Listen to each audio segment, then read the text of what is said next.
I'm just saying this because because I've received calls in the evening and also this morning text of people who know that we had a good relationship with him. His name is Apostle Fred Basina in Johannesburg, Global Harvest Church. He's the one that ordained me as a prophet. Amen. So I think 2 weeks ago I went to see him. Many things we discussed with him was together with Ubaba Mkawana. And but when we left, I told Mkawana that he's going. And we were hoping njengabantu, but I knew and so I stand this morning with mixed feelings, but I'm going to preach. Amen. Last Sunday we dealt with a very serious subject, and of course I've received communication from those who saw it on our YouTube, others saw it on Facebook, others were here in church on Sunday.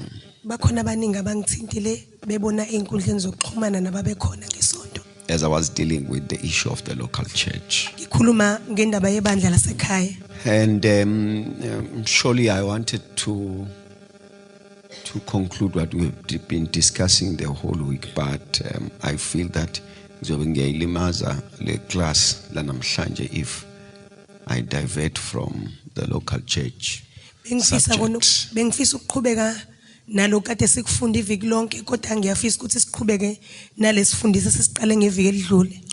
I landed into a statement before I closed last Sunday that the reason that should make you to be part of the local church is the vision of the church. The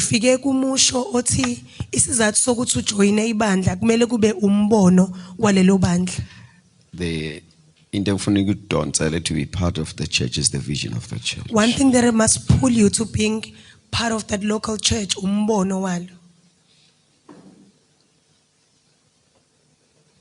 Amen. You don't become part of a church because just because of their good music. Because there are people that are going to sing even better than the church that you're in. Definitely uzohamba. That means then you will leave us. You don't only enter the church because of good preachings. The Bible says where there is no vision, the people perish. They go astray. They lack discipline. They are without guidance. So you must be part of us because of the vision of this house. Building families, transforming communities through the gospel of Jesus Christ. That must be the reason why you're part of us. Amen. So that you are here not because you are here because you understand the vision of this house. There is the prophet, but if they ask what is happening at Thy Will Ministries, preaching the gospel of Jesus Christ, you tell them to the total person.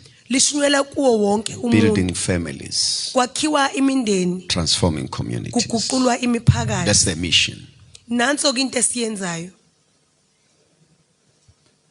Praise the Lord. Simply because when you look to the vision of this church, you must not only look at heaven. You must look at your personal goals. You must look at your vision and say to yourself, will this church vision take me to where I want to go?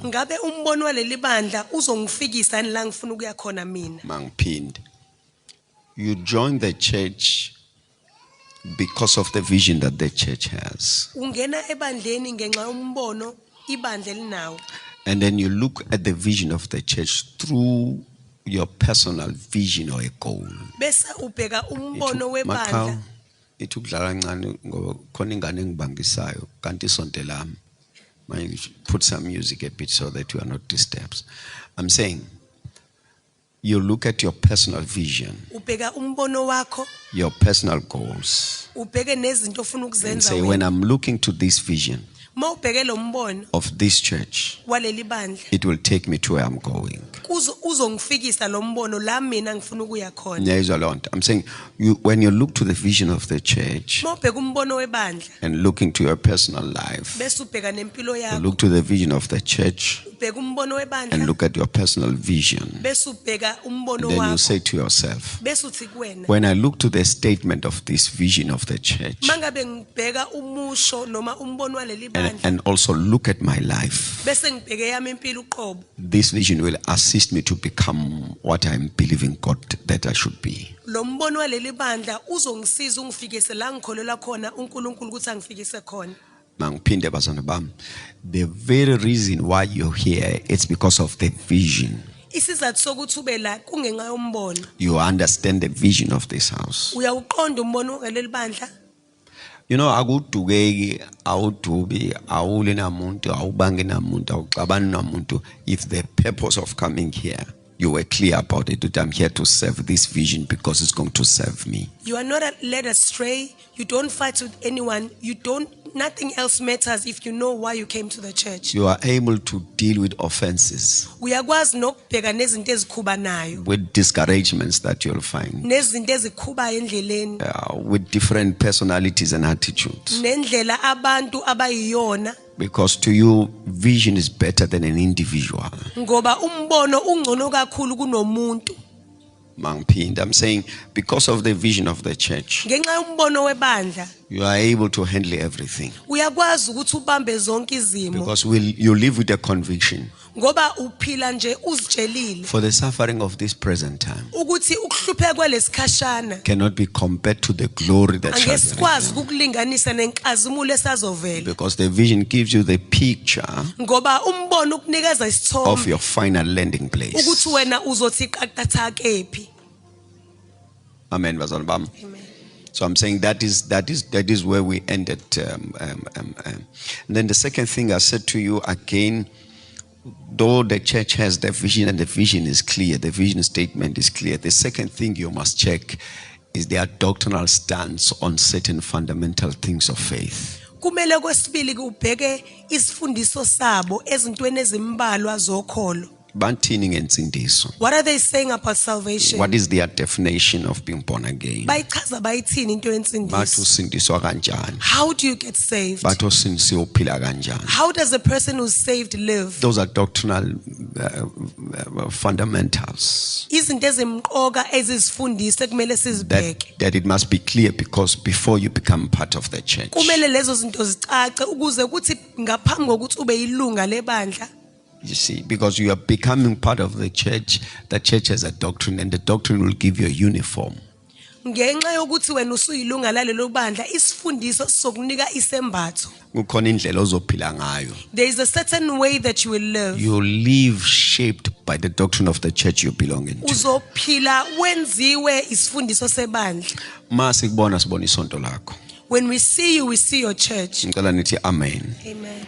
Umuntu nje masingena enkonzweni ekhumula icathulo, asiboni yena ekhumula icathulo, sibona isonto lakhe. When a person enters church and then they leave their shoes outside, we don't see them, but we see the name of the Because church. doctrine gives you identity. Ngoba isifundiso isona esikunikeza ukuthi wena ubani. So you must be careful about the local church. What is it that they teach? Kumele ukuthi ukwenze kube kemqoka ukuthi wazi ukuthi ibandla okhonza kulona lifundisana. Bathini ngensindiso? What are they saying about salvation? Bathini ngomoya ingcwele? What are they saying about the Holy Spirit? Bathini ngemnikelo? What are they saying about offering? Bathini ngeshumi? What are they saying about tithes? Bathini ngewater baptism? What are they saying about ukubhabhadiswa? These things are Lezi zinto fundamentals, zisemqoka because they will shape you.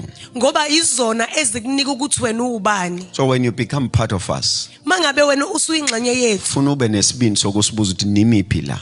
You must have the audacity and the way of asking, where do you stand concerning these fundamental issues? When they fail to answer, you come to the prophet and ask. As a church, where do we stand here? Because you don't just become a member of the church and live with confusion. Every church has a doctrine.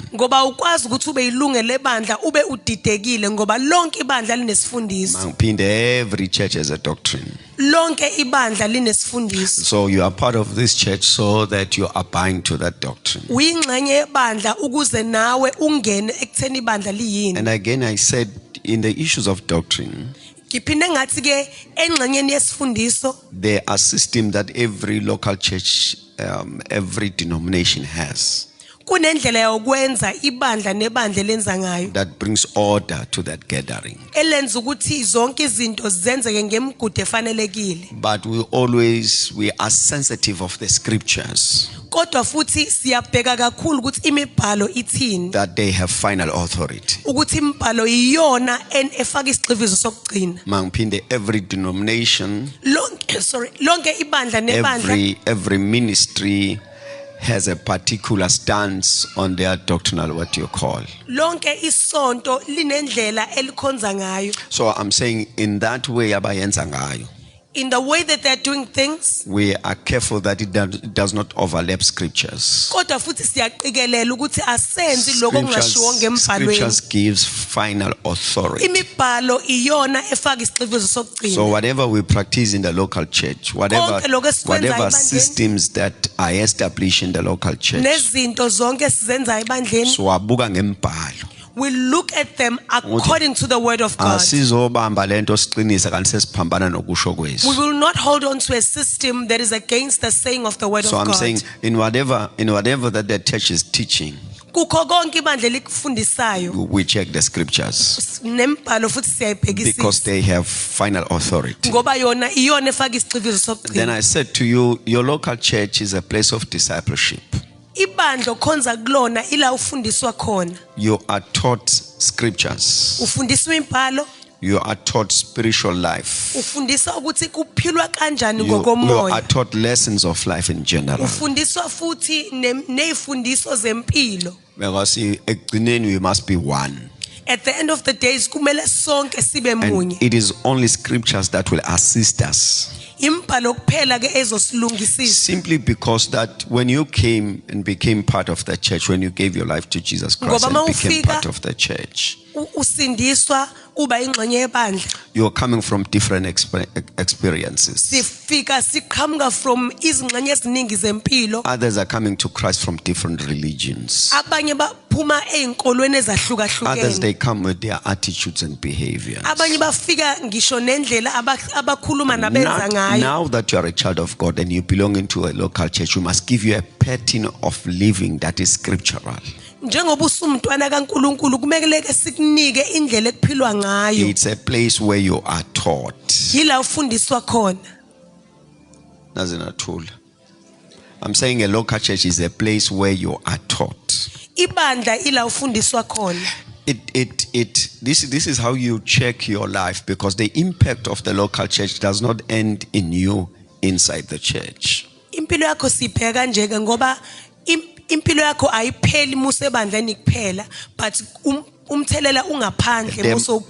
There must be people that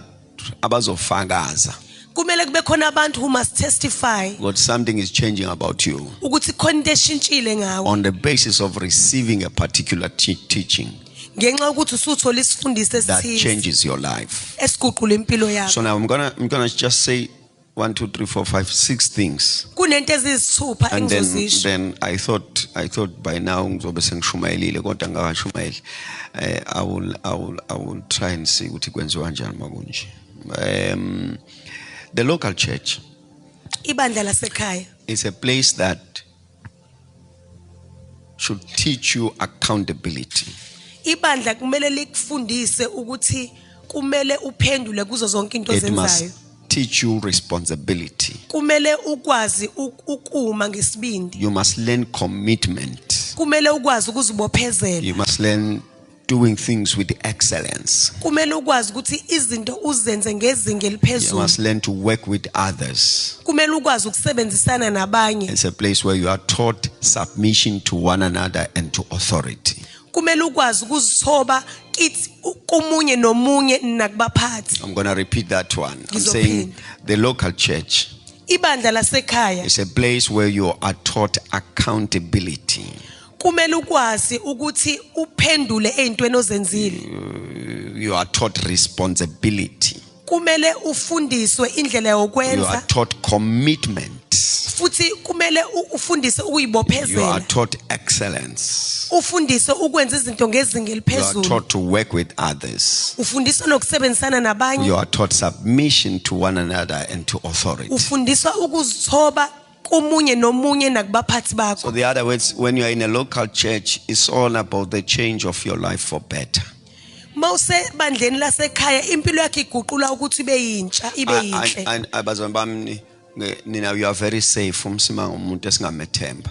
I'm saying bazalwane bami, you are not here Awufikile la to ukuthi ufike nje ubese uyagcina to honor the grace and the anointing that is upon the prophet and then it ends there. you don't only end ngokuthi ujabulele futhi wazise ugcobo liphezulu kwamfundisi bese kuphela lapho. Then I pray for you, then you prosper, then it ends there. Ikhulekele uphumelele bese kuphela lapho. There are certain things that are important that we must produce out of you. Kunezinto ezibalekile kumele ziphume kuwena.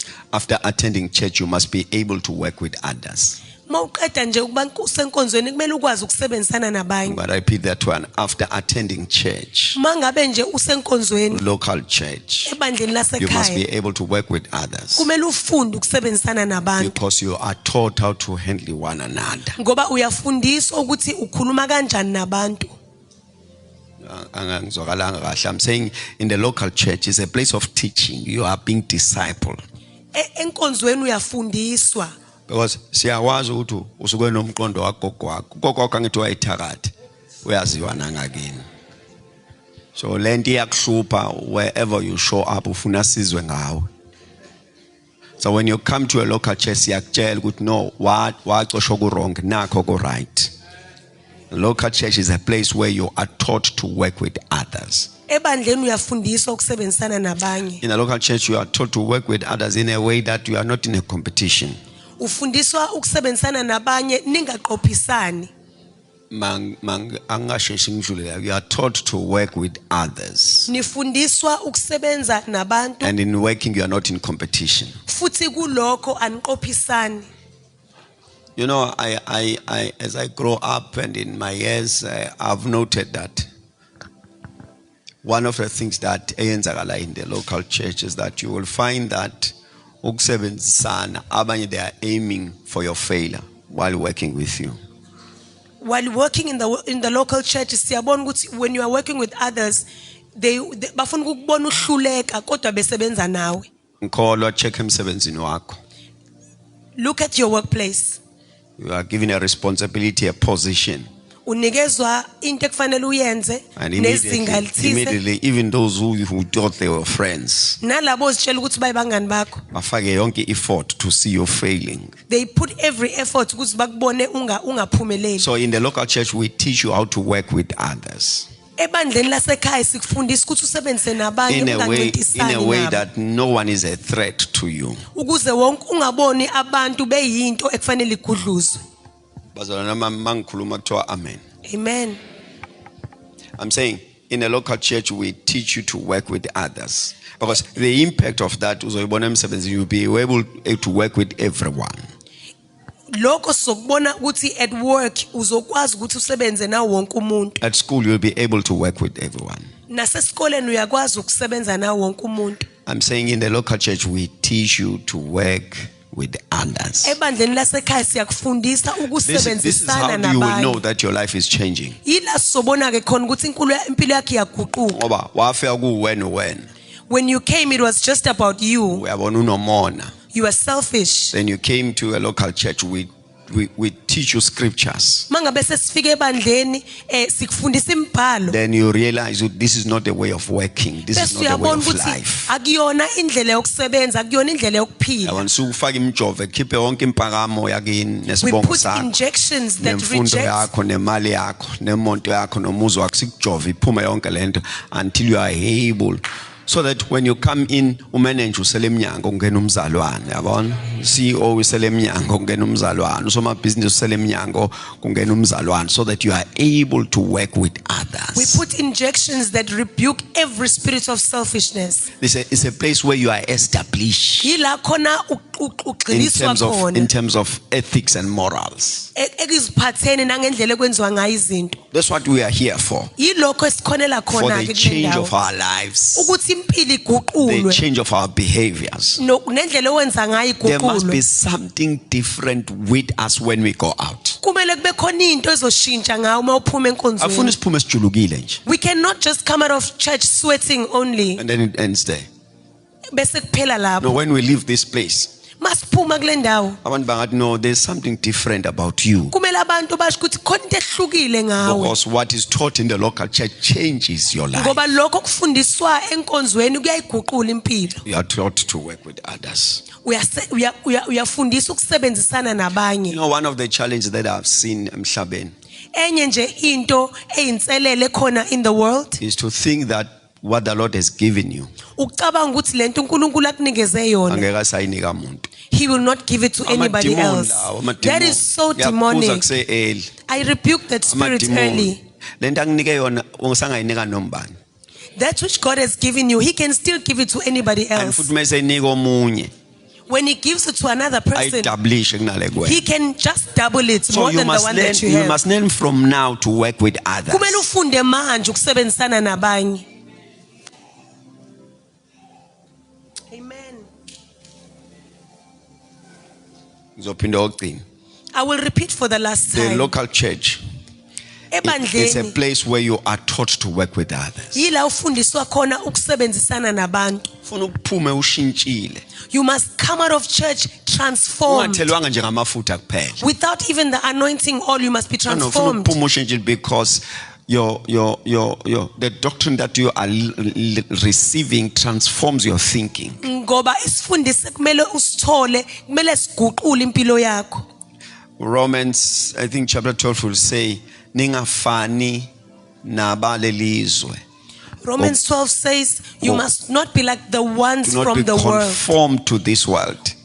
And the world there is the system of this Mekukhulunywa world. ngomhlaba kukhulunywa ngendlela ekwenziwa ngayo Kunendlela emhlabeni. ekwenziwa ngayo. There's a system that operates in Kuthiwa the leyo world. ndlela iyona standard sakho. Kuthiwa ke that system is not your standard. Kunalokho kuthiwa wena be transformed by the renewal of your mind. Kuthiwa wena guqulwa isimo sengqondo. So when the mind is renewed, Ingqondo yakho mangabe siguquliwe, the standard of living changes automatic. izinga lokuphila So I'm liyaguqulwa. saying we are here so that we will teach you to work with others. Ula ukuze sikufundise ukusebenzisana nabantu. So if that's the case, akekho ozothi awumphiwe. Mangabe kunjalo ke there's nobody that you will say you don't like them. Awuna choice, awuna group yakho lesonto. You don't have your own group at church. Ama group wagcina ngakini esigodini sangakini. Groups you end them next to your homestead. Yeah. When you come to church ayikho groups, igroup eyodwa one. Esontweni we are just one group. Ofundile nongafundanga. The one who's learned and the one who's not Onemali learned. nongenayo. The one who's got money and the one that does not have money. I learned that thing long time ago. Ngakufunda lokho kudala Ukuthi khona abangcono kunami, that there are people that are better than me. I must work with them. Kodwa kumele ngisebenze Khona nabo. abafana nami, There are people like I me. must work with them. Kumele ngisebenze Khona nabo. abangaphansi kwami. There are people below I must me. work with them. Kumele ngisebenze And nabo. these people I must treat them in the same. Bonke labantu kumele ngibabeke ezingeni elilodwa.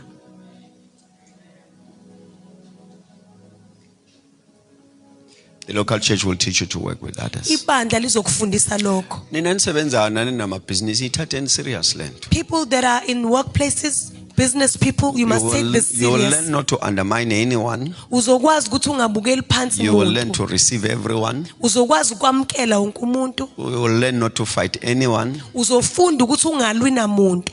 Omunye uyalwa naye kanti uma ujika uthi naye ujika athi mawujika ngale umfice ehleze esihlalweni ngale kufanele asayi. You fight with somebody and then you find them in an authoritative seat where they need to sign for you. So ukuthi asidlule lapho. Sidlule kanjani? Sidlule kanjani wangeyisa singadlula siqale khona. Amen. Amen. So this is the reason why you're here. Ingakho ke Awuzela isizathu sakho. ukukhala kuphela la. You are not here just to cry. Mase ukhalile something about you must change. You must cry and then be You are transformed. taught responsibility. Ufundiswa ukwazi ukuthi ume. But mama, how I wish that believers must be the most trusted at work. Ngendlela engifisa ngayo ukuthi abantu emsebenzini kube yibona abathenjwe kakhulu. You are taught accountability. Ukwazi ukuthi ume. I pray that uNkulunkulu asenze umusa that believers at work, at school, wherever you are, you can be trusted. Engathi nje emsebenzini la ukhona ungaba nendlela yokuthi uthenjwe. Kwazi ukuthi uma lento usibani this one will deliver. They must know that if this one ila And this one will kumzalwane deliver izophumelela. accordingly. Iphumelele kuze kube ngaphezulu. I was driven by another man batho Sibiya ngoba uthe uyangibukela sawubona wesibiya lapho eTsakani. I was driven by ubaba uSibiya nge-Range Rover snow Maqhawe yesterday and he said to me, Ubaba uSibiya ke usethi, Sibiya, I was here in Joburg recently preaching at Baragwana Hospital. So he's excited and I say, see all our and then Sibiya says this thing to me. Sibiya says to me, no, lo ubephethe sisibhedlela. Wenza umsebenzi omuhle. Wayisoka isibhedlela esikhulu kunazo zonke. Lento has got nothing to do with the politics. Inemsebenzi omuhle awenzele kulesa sibhedlela base bethu kunesibhedlela esikhulu ngempela abanye bayahluleka wahamba wakhishwa kulesiya wazobekwa kulesi. It's a very mina ngithi kulo baba ngesikhathi singena lesibhedlela ngithi mina siku estate ngoba siluke sihambile kade singenile gateini kodwa siluke is a very big hospital kuthiwa uappointwe because into ayenze kwesisibhedlela bekona usitransformile wabuya beka la. And then he said the second thing enye nje izinto amuhle ngayo ngeke umthole ku corruption mawaqala lo language senihlukene. And then uthi lo baba because that one is not common in the workplace, what corruption is norm. Then was it kodwa khona lo mzalwane ophethe isibhedlela what I know ujikelele how yazi ngezwe ukuthi ngihlezi ngezwe ngikhululeke esihlalweni sale monto lo mexoxa lo daba ethi kunomuntu okholwayo. The gentleman says there's a person who's a believer othenjiwe in transforming work environment. who is trusted ekuthena guqula indlela ekusetshenzwa ngayo. How I wish we could come to that level as believers. Engathi singafika kulelo zinga singabazalwane. But that we can attain when we attend a local church. Lokho sikwazi ukuthi sikwenze We are taught mesebandleni. responsibility, Sifundisa indlela yokwenza. accountability. You are taught commitment. Sifundisa ukuzibophezela. Amen. I always ask myself, I mean not to offend anyone. I mean, I just cannot see myself spending 3 hours, 2 hours, 1.5 hours, 1 hour dance. No, I can't. I cannot spend so much time dancing. I use petrol getting to church. I paid at the toll gate to get I here. didn't come to dance. Angifikanga nje ukuthi ngizodansa. Because mangiphuma la When I get out of this place, unkozo zami zobefuna imali masiphuma la. Masiphuma la usibusi uzobefuna imali. So I have issues that are more serious than ukuchwecha. Kunezinto ezinkulu nezibaleka kakhulu more than excessive dancing. I mean no offense on that one. Angifisi ke ukuthi kube khona Anything that takes away our quality time to know scriptures. into nje You ethatha must know isikhathi it sethu is delaying sokufunda the transformation of our lives. yenza ukuthi uguqulwa kwethu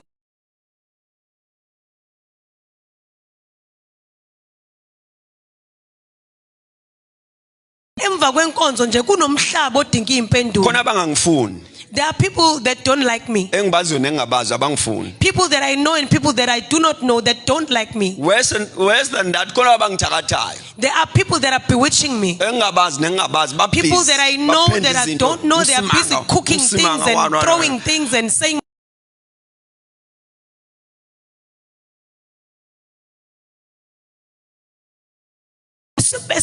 financial battles. Dancing will not help. I must be armed with scriptures so that when I leave this place, I can tell devil in the eyes, you are a liar.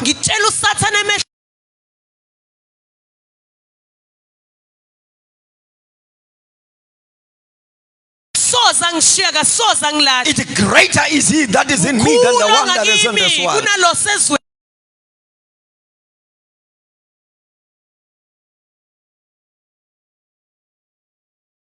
Abanye are here disappointed.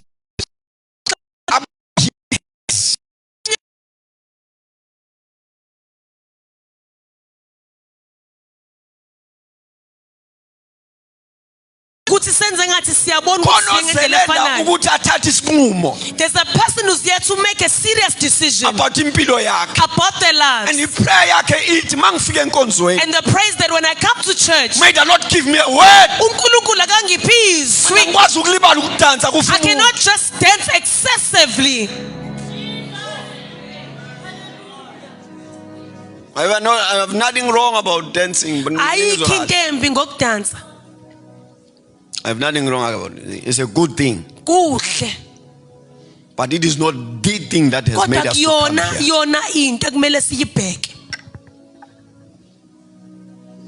Because after dancing, can you be trusted at work? Can you be trusted in your family? Can you be trusted in the community? That's the responsibility we have. We do not want to trend. We want to see lives changing.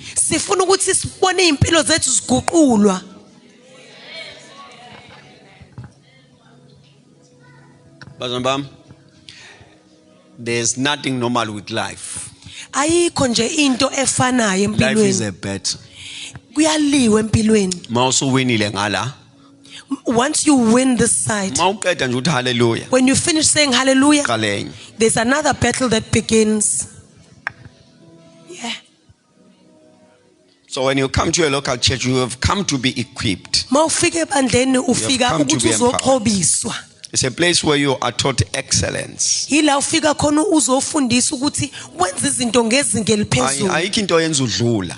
nothing that you do just by the way. Whatever you do it to the glory of the Lord.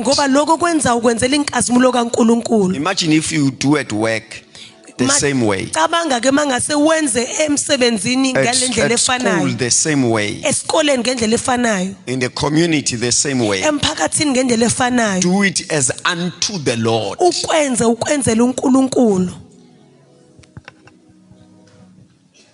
Amen. Amen.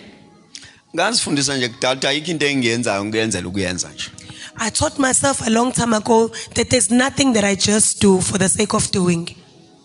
And a proof, proof is how I preach. I take it very serious. Even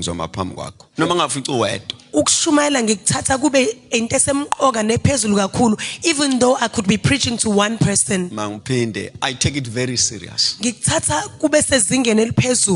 You must learn excellence in your dealings. Paul says to the local church, he says to them, in the book of Corinthians, everything that you do, do it with order and with decency.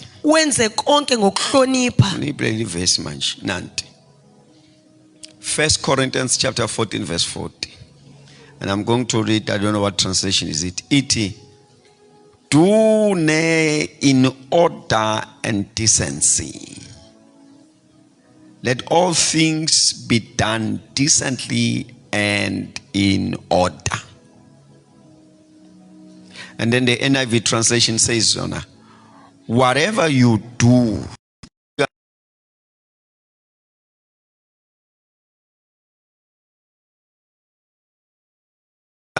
as working for the Lord, not for human master. And the Living Translation says, work willingly at whatever you do. Amen. As though you were working for the Lord rather than for people. The English Standard Version, it's whatever you do, work heartily as for the Lord, not for men. In the local church, you are taught that whatever you do, you look at the Lord. You want the marks from God. I'm saying whatever you do in the local church, your eyes are fixated unto the Lord. He says that every work that you do, it is not in vain to the Lord. Whatever you do in the house of the Lord, this the Lord is looking. At church you do something and we ignore you. We do something and we do not see it. Sometimes you do something we see. Not with the Lord.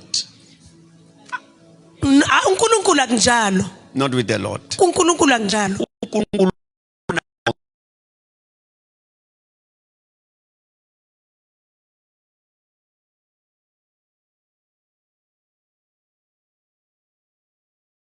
See a chair and you assemble it correctly. God sees. I have learned that is cutting a seat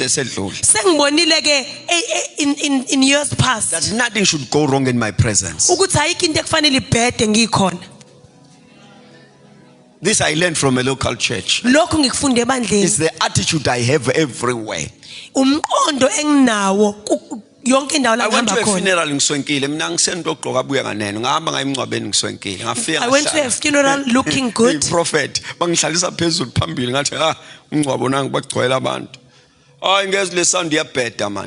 I heard that the sound system is not nice. I moved from the stage on the second chorus. I asked the keyboard player if I can please set the sound for him.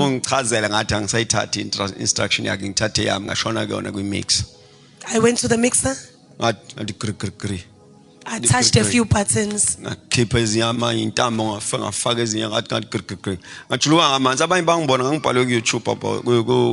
TikTok about that.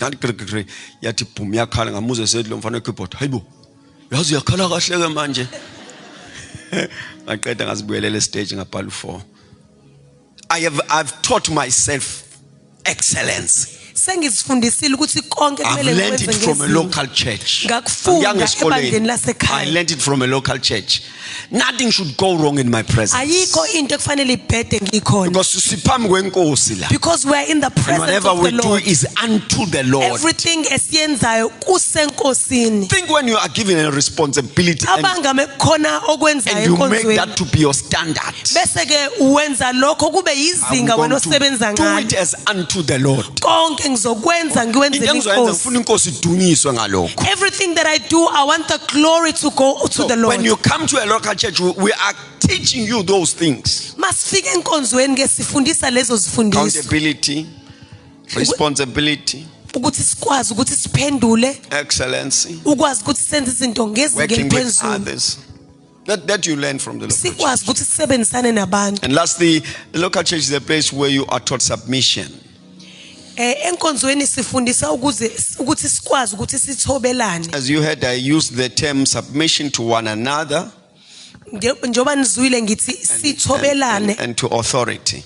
Bese ke sithobela futhi nabaphathi bethu. Mangiphinde submission to one another siyatobelana sisodwa and to the authority. Bese sithobela I know in nabasiphethe. church we are taught submission to umfundisi, which is good and it's biblical, Ngiyazi ukuthi emabandleni sifundisa ukuthobela umfundisi ku right futhi but it does not end there. kodwa akupheleli lapho. The proof of your obedience to authority, Ukuthi uyamthobela of your umfundisi, submission to authority, ukuthi uyamthobela umfundisi futhi is uyamhlonipha, to be able to submit to one another. ukuthi niphinde nithobelane ninodwa. Lento yakini ukuthi mawutshela umuntu uqala umcheck ukuthi ubani.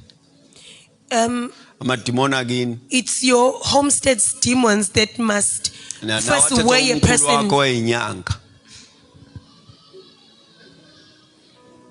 Athi umkhulu wakho enyanga edunisela abafazi lapha ebachaza enza yonke into. Manje na usenza nalo umqondo nasendlini kaJesu uqala siyacaba la.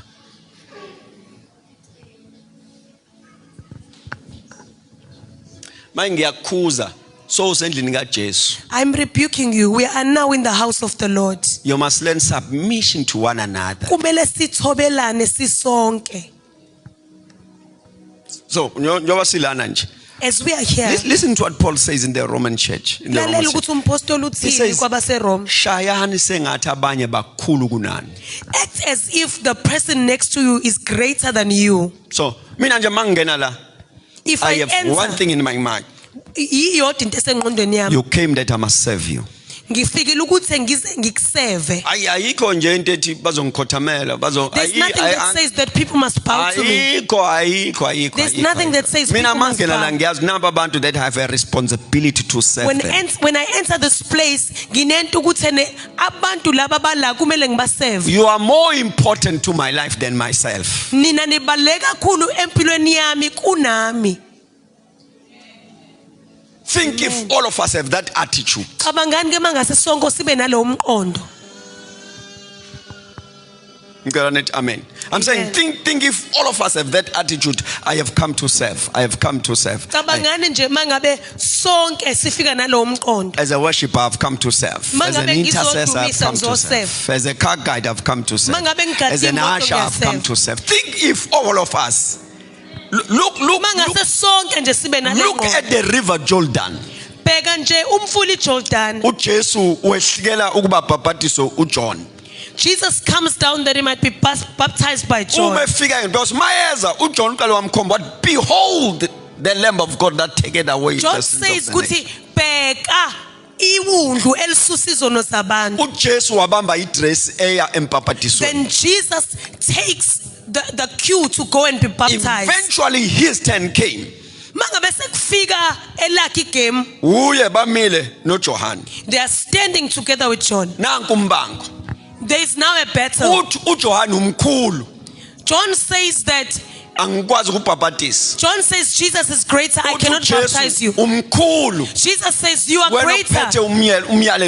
You have come with a message of baptism. Kwanombango wekwehla. There was then a battle of who is lower than who. In the river Jordan. At the river Jordan. Wonke omunye ethi wena omkhulu.